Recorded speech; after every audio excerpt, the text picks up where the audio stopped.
রাস্তায় নামতে হবে, রক্ত গরম করতে হবে। নির্বাচন কমিশন মোদি অমিত শাহর গোচারণের বুদ্ধি অনুযায়ী কাজ করছেন। তাই বলবেন ভারতবর্ষের প্রধানমন্ত্রী কোথাও কোনো যুক্তিসঙ্গত কার্যকরী কথা বলেছেন? প্রচারমূলক কথা ছাড়া অন্য কোনো কথা তো উনি জানেন নাকি? নির্বাচন কমিশন তো প্রথম থেকেই আবল তাবল কাজ করছে, এবং সেটা আবল তাবল কাজ করলে যুক্তিসঙ্গতভাবে সুপ্রিম কোর্টের মন্তব্যকে থাপড় থাপড় আমি বলি না। সুপ্রিম কোর্টের যুক্তিসঙ্গতভাবে কাজ করো, তথ্য দিতে হবে তো। তথ্যবিহীন কাজ করতে পারে নাকি কোনো সংস্থা, বিশেষ করে একটি সাংবিধানিক সংস্থা? বারবার হিয়ারিং এ ডাকা হচ্ছিল, মানুষকে রীতিমতো হেনস্থার শিকার হচ্ছিলেন। এবার তো তালিকা সেই জন্য মানুষকে পথে নামতে হবে। শুধু গিয়ে তদবির করলে হবে না, রাস্তায় নামতে হবে, নেমে একটু রক্ত গরম করতে হবে।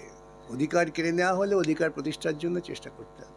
কিন্তু এই যে সুপ্রিম কোর্ট রায় দিলেন যে একেবারে যাদের অসঙ্গতি রয়েছে তাদের তালিকা প্রকাশ করার রায় দিয়েছেন, এবং সেই সঙ্গে বলেছেন সেটা তো ঠিকই, তালিকা প্রকাশ না করলে লোকে জানবে কি করে? সেই জন্যই বলেছেন, ঠিকই বলেছেন সুপ্রিম কোর্ট। এবং সেই সঙ্গে বলেছেন যাদের মাধ্যমিকের অ্যাডমিট মাধ্যমিকে অ্যাডমিট কার্ডটাকে গ্রহণ করতে হবে। হ্যাঁ। হ্যাঁ, এটা তো সুপ্রিম কোর্ট ইলেকশন কমিশনকে কে বুদ্ধি দিয়েছে জানি না, আমি তো আগেই বলেছি যে ওদের যারা পরামর্শ দেয় তারা তো সব হরস্কোপে বিশ্বাস করে, তারা ডকুমেন্টে বিশ্বাস করে না। তাই তারা বলেছে যে স্কুলের অ্যাডমিট কার্ড কাজে লাগবে না। যাই হোক, এবং জমা দেওয়ার পর যারা এসআইআর যাদের তথ্যগত অসঙ্গতি রয়েছে তারা যখন জমা দিচ্ছে ডকুমেন্ট, তখন তাদের কোনো রিসিভ কপি রসিদ দিচ্ছে দিতে না, হবে। সেটাও রসিদ দিতে হবে বলেছে সুপ্রিম কোর্ট। এটাই স্বাভাবিক প্রক্রিয়া।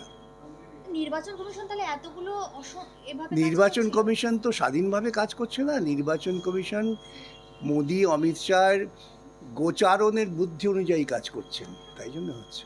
আমি দেখ বললাম তো, আমি তো যার ফলে বলেছি এটা, একে লজিক্যাল ডিসক্রিপেন্সি বলে না, এটা লজিক্যাল ইডিওসি। গোটা নির্বাচন commission they are suffering from logical idiocy.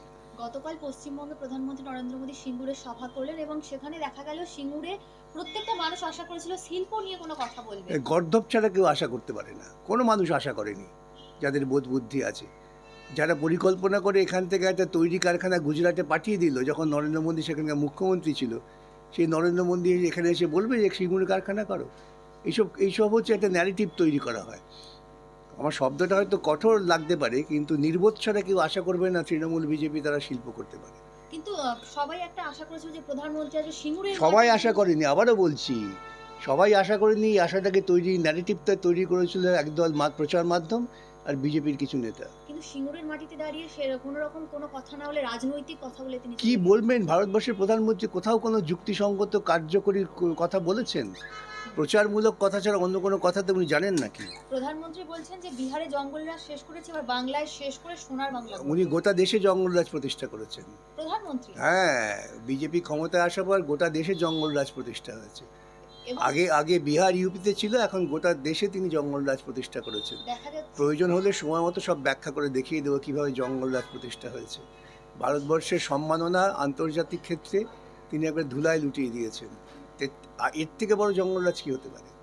দেখা গেল যে একেবারে আমাদের মণিকর্ণিকা ঘাট বেনারসের সেই ঘাটকে গুড়িয়ে দিচ্ছে। এবং আমি বললামই তো, আমি যে কথা বললাম সে কথাই ঘুরে ফিরে তোমরা বলছো। একদম গোটা দেশেই জঙ্গলরাজ প্রতিষ্ঠা করেছেন মোদী অমিত শাহ সরকার। কিন্তু এতদিন জানতাম যে বুলডোজার দিয়ে শুধুমাত্র মসজিদ ভাঙা হয়।